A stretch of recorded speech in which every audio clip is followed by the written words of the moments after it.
Let's eat persimmons, everyone. This is already overripe, so I'm sure this is very sweet. So we'll eat. Bismillah, wala barakatila.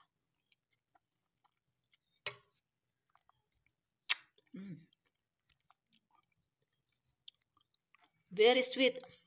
It's natural sweet. You can eat also the skin. Super ripe na ito. Super hinog na itong persimmons. Kaya kainin ko na lang. Binigay ito ng kapitbahay namin doon dito sa taas, yung relatives namin. Kasi doon sa lugar ng kanyang parents ay meron silang puno. But some also, our neighbor here, they have also tree of persimmon. So, inshallah, if I have time, I will go. Then I will ask. Then, ipahinog ko na lang. Ito, overripe na ito kasi matagal na itong, binigay ng kanyang parents nung pumunta siya sa ibang village. Ayan, pwede niyong kainin yung skin niya. Ayan. Kasi super, super hinog na.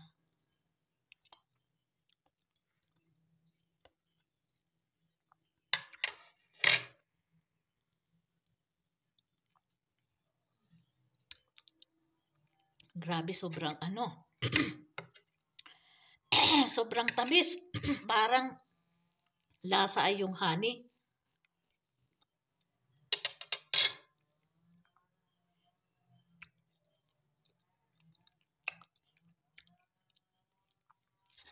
Pero natural sweet niya ito.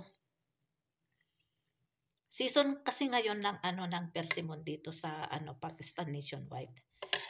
Dito sa aking village may mga tanim sila, may mga puno sila ng persimmons. Ang daming bunga.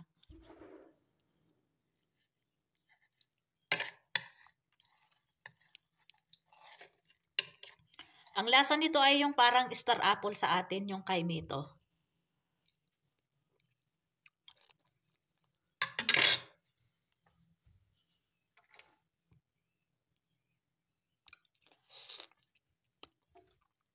Ito kainin ko pa. Overripe na Pero hindi naman sira. Kasi overripe nga lang.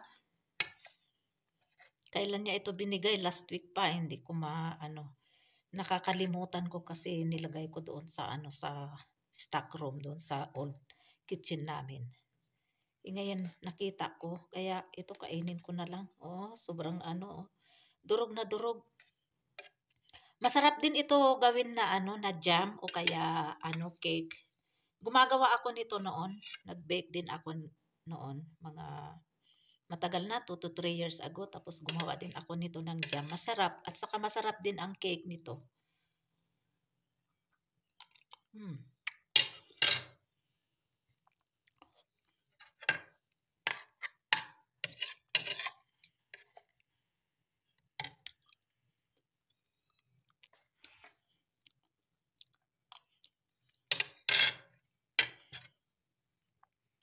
Masarap ito na pang dessert ba?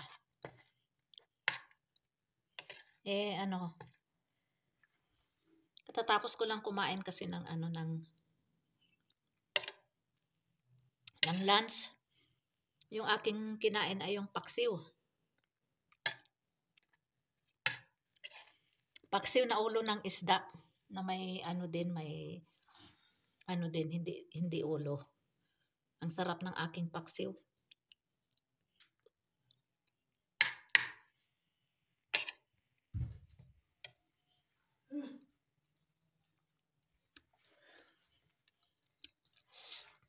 Tingnan nyo yung juice niya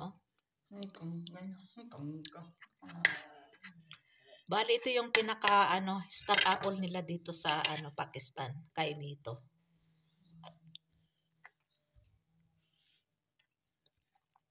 Yung kaimito sa atin, yung star apple, matagal na din akong hindi nakakain. Siguro mga almost 25 years na kasi matagal na din ako dito. 29 years na ako dito sa Pakistan. Inong umuwi ako, nagbakasyon ako last Basta sa 29 years ko dito, 2 beses ako nagbakasyon sa Pilipinas, pero hindi ako nakakain. Hindi ako nakatikim ng ng star apple.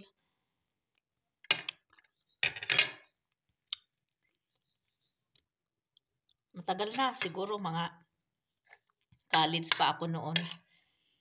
Nung nakatikim ako nito, star apple. 30 years na siguro, hindi ako nakakain ng star apple.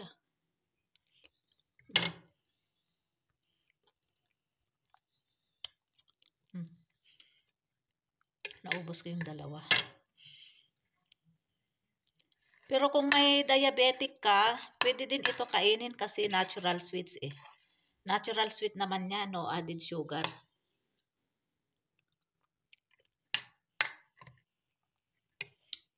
Pero limitado lang ang kainin mo, siguro mga kalahati nito.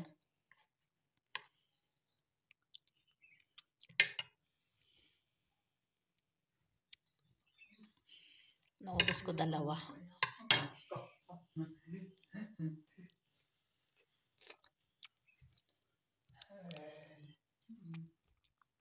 Japanese fruit. Persimmons o kaya Japanese fruit. O kaya kamatis, tomato.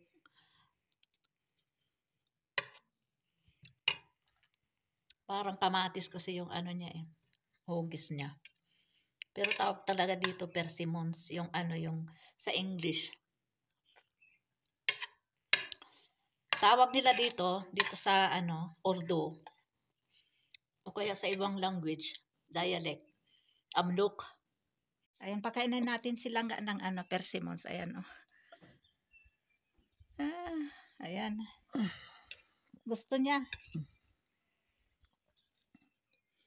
Ay, nahulog na.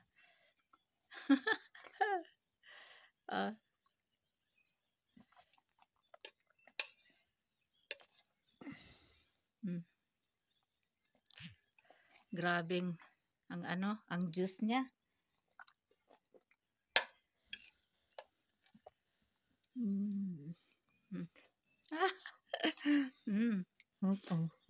Kinain niya yung 2. 2 sa akin.